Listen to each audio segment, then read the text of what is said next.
Welcome to the Getting Through Today podcast. I'm Brita. Come along with me as I share my story of the ups and downs through chronic illness and depression, all while being a mother of 5. I know healing is possible, and through every phase there is beauty, even if we don't always see it at the time. I know what it feels like to just get through one day at a time. Let's get started.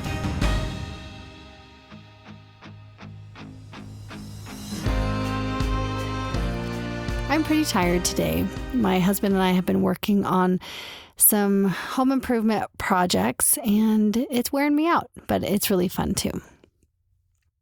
So these past few weeks, I feel like I have been through a whirlwind of emotions. And it kind of reminded me of some lessons that I feel like I learned a little too late. But maybe someone out there needs to hear it now, so that's why I'm talking about it. This message is for the moms, the caregivers, the people holding on by a thread. The ones who are doing their best, even when it doesn't feel like enough. We will talk about some guilt, rest, parenting through illness, and how sometimes the hardest person to have compassion for is ourselves. Take a breath. Let's begin. A few weeks ago, I flew to Florida for a retreat with one of my close friends. It's something I rarely do for myself. I had a lot going on at home before I even left and kept thinking I shouldn't go, but ultimately I made the decision to go and take some time for myself. It was so healing, so fun. It was such a gift to take that time for myself. My friend that I met up with there lives in Tennessee, and even though we talk a lot on the phone, spending time with her is always such a joy. The retreat was great because we were working on ourselves, and it helped me recharge so I felt I could show up better at home. But while I was at the retreat, I got a call. It was one of those calls that just makes your stomach drop. Someone very close to me was going through something very hard and needed a very serious surgery and fast. I was hoping I could make it home before the surgery happened, but I was flying out of a small airport and couldn't get a flight out sooner. And then when I went to catch my flight, it got canceled. And it was exhausting and frustrating to be taking so long to get home, especially because I really wanted to be there to support this person. I eventually made it home around 3 a.m. on a Saturday morning. I was exhausted, emotional. I went home and slept for about 3 hours, and then I headed to the hospital to be with my friend. And over the next couple weeks, I supported her through some really tough moments. I spent time with her, helped her with her kids, and so did my family. My family did so much. We did what we could for them, offered love and presence, and we were doing everything and anything we could do for her. Well, one day after her surgery, and she was back home and recovering, I had stopped by to check in, and we sat and talked, and she opened up about how hard this was, not just the pain and the fear, but the guilt. She felt guilty that she had to ask for help, that other people might be inconvenienced helping her out. She was mad she couldn't be doing more for her kids, that she had to rely on others. And she also didn't like that she wasn't able to show up like the mom she wanted to be. And it hit me hard because I knew exactly how that felt. When I was sick, really sick, stuck in bed, I remember lying in bed day in and day out, completely depleted. I watched other people take care of my kids, take them places. They'd come home and tell me about the park or the museum or other things that they were doing while I was curled up at home trying to manage my symptoms and get through my day and the heaviness that never seemed to lift. People brought me meals. I had one lady in my church that brought me a meal every Monday for about 6 months. And people in my church brought us meals, so many meals. And friends and family, they stepped in with kindness. And not only were they taking care of me and my family, they would take my kids out and play with them, even if they just take them out in the backyard and play with them. And I was so grateful, so grateful. I still look back on those times, and I'm so grateful for the people who helped our family so much. But if I'm honest, I was also angry. I was angry at my body for breaking down. Angry that I couldn't go with my kids to every activity. Angry that I was missing moments that really mattered to me with my kids. I felt like I was failing, like I was letting them down, like I wasn't enough. Now, I always wanted to be a mom ever since I was little. It wasn't just something that just happened. I chose it. I loved it. I embraced that title with everything in me. I had all these dreams about the kind of mom I would be, the kind that shows up to everything, the fun mom, the energetic mom, the mom who could do it all. But chronic illness crashed into those dreams and kind of wrecked all the dreams that I had for myself and my kids. And it broke my heart. Not just for me, but for my little people who I loved so much. I wasn't the mom I had planned to be. And as I was sitting with my friend watching her wrestle with these same fears, the same guilt, the same pain, I was able to see it a little different. I looked at her and said, I wish that I had looked at things a little different. I wish that someone would have told me that the kids would be okay, that they were happy, they were having fun. And I didn't have to do everything. I didn't have to be everything. And I wish I would have known that the best thing I could do was rest. The best thing that I could do for my kids was rest. That my job was to heal. And that I was not less of a mom just because someone else took them to the park that day. And then as I started to heal, I wish someone would have reminded me that I didn't need to make up for all the times I did spend in bed, all that time I was resting. I didn't need to now make up that time by doing everything and being everything and trying to make up for it, because that's not realistic either.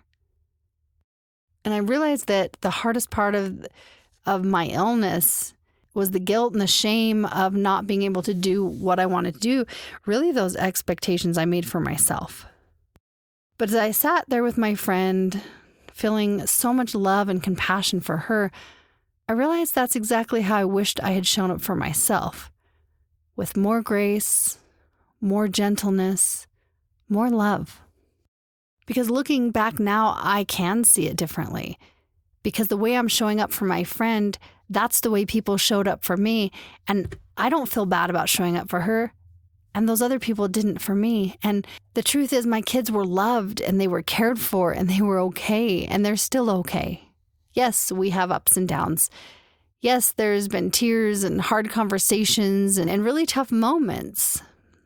But I'd like to think that part of who they are today, their resilience, their empathy, their strength, was forged in the fire of what we went through together. My kids are incredible. They're kind, they're creative, they're loving and independent and fierce in the most beautiful ways. I love bragging about my kids.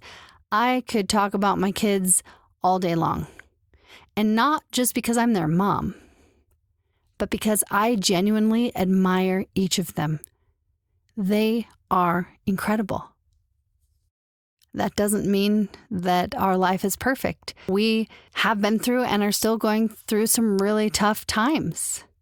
And do I wish I could go back and do some things differently? Of course. Do I carry moments I wish weren't mine? Yes. But I can also see the growth.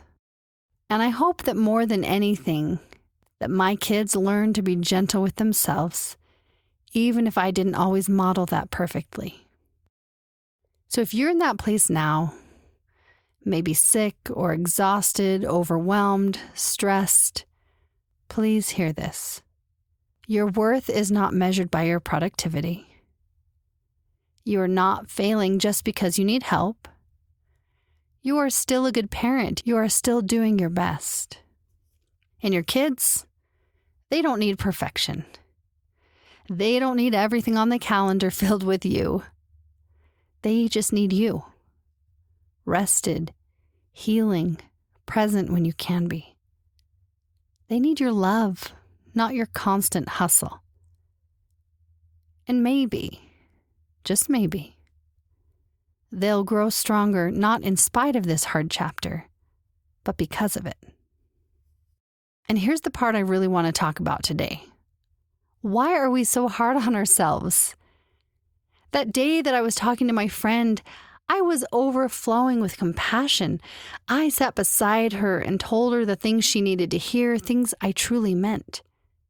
That she was doing amazing. That her only job right now is to rest. That her kids are going to be okay. And I believed those words with my whole heart. But later when I was alone reflecting on all of this, I couldn't help but wonder, why had it been so hard to believe these same words for myself all those years ago? When I was the one in pain, the one navigating sickness, the one watching life happen from the sidelines, my inner voice didn't sound anything like the one I used with her. Back then, my self-talk was filled with blame. If my kids were struggling, it must have been something I did wrong. If I missed a field trip or one of their activities, or even dinner, I felt ashamed. There was not a lot of room for grace, not a lot of softness for myself, and I held myself to impossible standards, even while my body was begging me just to survive. But as I've been thinking about this time spent with my friend, something has shifted. It wasn't big or loud, it was just subtle and real. Like finally exhaling after holding your breath for too long. Because as I spoke kindness over her, I started to see that broken version of myself from the past and finally felt something new toward my past me. Compassion. Not pity, not regret, but a deep, gentle understanding. Seeing myself from this new perspective, being gentle with myself. I saw her, I saw me, and I realized she was doing her best. I was doing my best. And even now, years later, I can admit I still carry that old habit. I still take too much responsibility when things are hard for the people I love, especially my kids. I still sometimes fall into the trap of thinking I have to be the solution, the stability, the fixer of everything.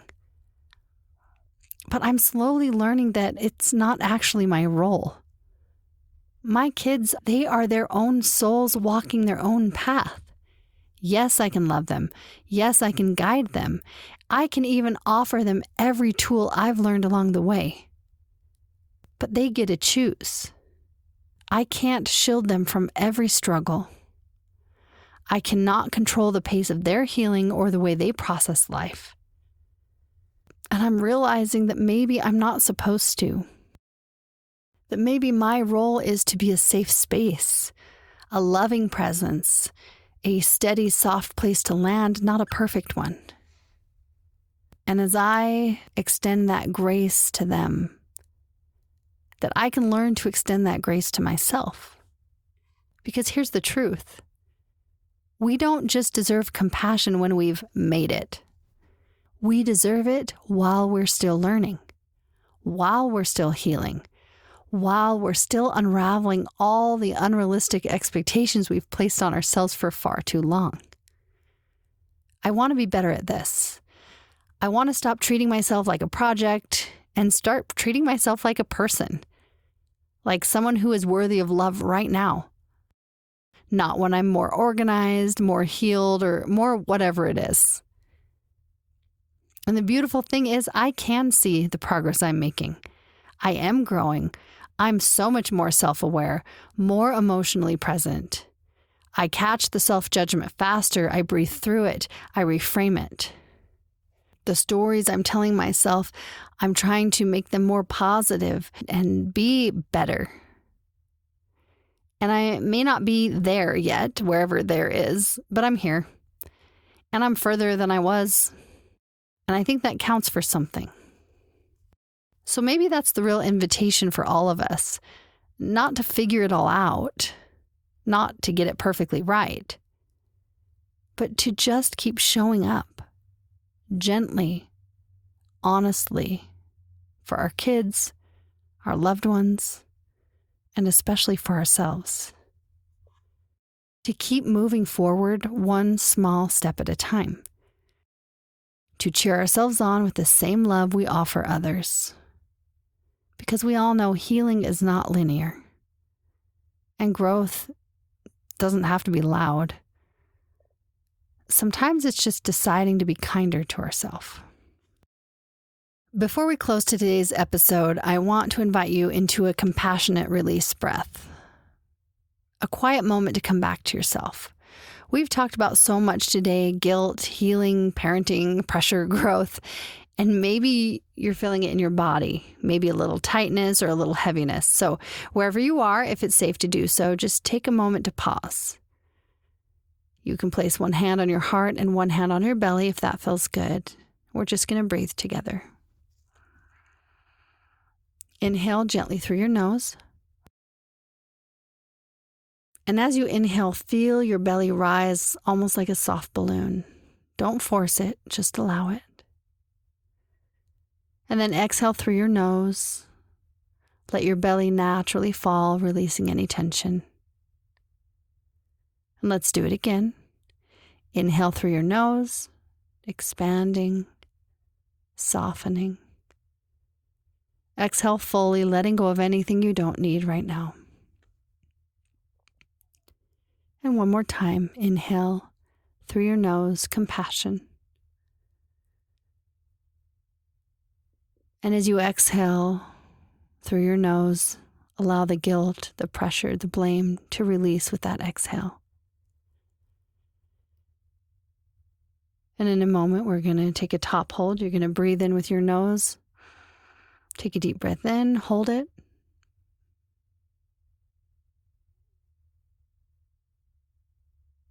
When you're ready, exhale through your nose. And now just allow your breath to settle into a natural rhythm. I wonder if you notice how just a few breaths can bring you back into your body, back into this moment, back into the truth that you are worthy of gentleness. That you are worthy of gentleness. You don't have to carry it all. You don't have to fix everything. Just breathe. You are doing enough. You are enough. So today I want to remind you and myself that we don't have to carry it all. If you're feeling guilty or tired or overwhelmed, if you're struggling to rest because you think it makes you less of something, please know this. You are enough. You are worthy. You are doing your best. It is okay to rest.